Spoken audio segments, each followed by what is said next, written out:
Hello friends, स्वागत है आप सभी का आपके चैनल काबिल बना दो CVB claim learning and sharing. दोस्तों, इस वीडियो में बात करने वाले हैं, बहुत ही कमाल की पॉइंट है। प्राचीन काल में जो मानव है वो मानव कहाँ लिखता था और किस पर लिखता था। एक पॉइंट यहाँ पे कवर करेंगे हम लोग यहाँ पे कि जो है अभिलेख और शिलालेख क्या होते हैं। ताड़पत्र, भोजपत्र, ताम्रपत्र, स्तंभलेख, शिलालेख, अभिलेख में क्या अंतर होता है और इनका क्या मतलब होता है। विस्तार से एक पॉइंट यहाँ पे कवर करेंगे। ये क्वेश्चन यहाँ से बन सकता है। तो चलिए शुरुआत करते हैं और समझते हैं कि इतिहास में मानव प्राचीन में कहाँ लिखता था और किस पर लिखता था। सबसे पहले कुछ बेसिक पॉइंट कवर करते हैं यहाँ पे कि जब मानव लिखना शुरू किया था, तब उस समय कागज़ का ज्ञान नहीं था।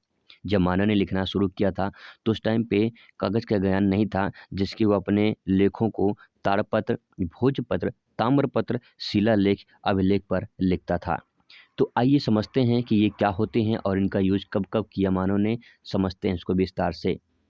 तो सबसे पहले समझते हैं फ्रेंड्स यहाँ पे ताड़पत्र के बारे में। अगर बात करें ताड़पत्र में, तो ताड़ का वृक्ष आपने देखा ही होगा, आप इमेज में देख भी सकते हैं। ये ताड़ का वृक्ष है और यहाँ पे देखिए ताड़ का पत्ता है। यहाँ पे थोड़ा सा पतला दिखाई दे रहा है, लेकिन आपने ताड़ का पत्ता को देखा हुआ चौड़ा होता है। तो यहाँ पे आपके सामने है, ताड़पत्र का मतलब ये होता है कि ताड़ के पेड़ के जो चौड़े पत्ते होते हैं उस पर लेख लिखा जाता था, तो उसे ताड़पत्र कहा गया। यानी ताड़ के पत्ते पर लिखने वाला लेख जो है ताड़पत्र कहलाया था। अब थोड़ा-सा इसको विस्तार से और चर्चा करते हैं। भोजपत्र जो है, ये भुर्ज नामक एक पेड़ होता है, आप इमेज में देख सकते हैं यहाँ पे भुर्ज नामक एक पेड़ होता है, उस पेड़ की छाल पर जो है लिखा जाता था। यहाँ पे उसकी छाल को इस तरह से बनाया जाता था, जैसे लगता था कि ये कागज़ की तरह ही लगता था।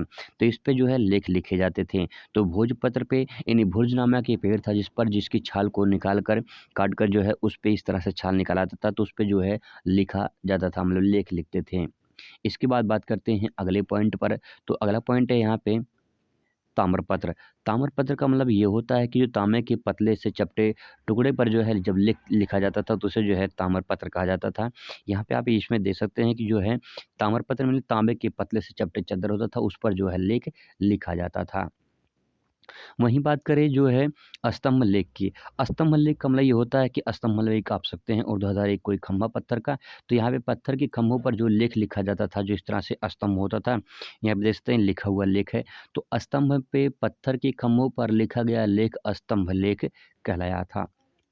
वहीं बात करें अगर हम लोग शिलालेख की, तो यहाँ पे देख सकते हैं कि जो शिलालेख होता है, पत्थर की चट्टानों पर जो लेख लिखे जाते थे, उन्हें शिलालेख कहा गया। यानी आप देख सकते हैं जो पत्थर है, उसकी चट्टानों पे पत्थर की चट्टानों पर लेख लिखते थे, जिससे जो है उसे शिलालेख कहा गया। अगर बात करें वहीं अभिलेख की, तो अभिलेख का मतलब ये होता है कि जो कागज़ पर लिखे जाते हैं, उन्हें अभिलेख कहा जाता है। इसके बाद धीरे-धीरे जब कागज़ का ज्ञान हो गया, तो वो जो है कागज़ पे लिखना शुरू किए, तो इसके बाद उसे अभिलेख कहा गया। तो ये तो बात हो गई कुछ पॉइंट की, जिसे आप समझना चाह रहे थे। तो आई होप आप समझ गया होगा ताड़पत्र, भोजपत्र जो है, ताम्रपत्र, शिलालेख जो है ये क्या होते हैं और उस पे लेख लिखा कैसे जाता था। आई होप आपको वीडियो पसंद आएगा। कोई डाउट हो तो कमेंट करिए। वीडियो पूरा देखने के लिए बहुत-बहुत धन्यवाद। Thanks for watching.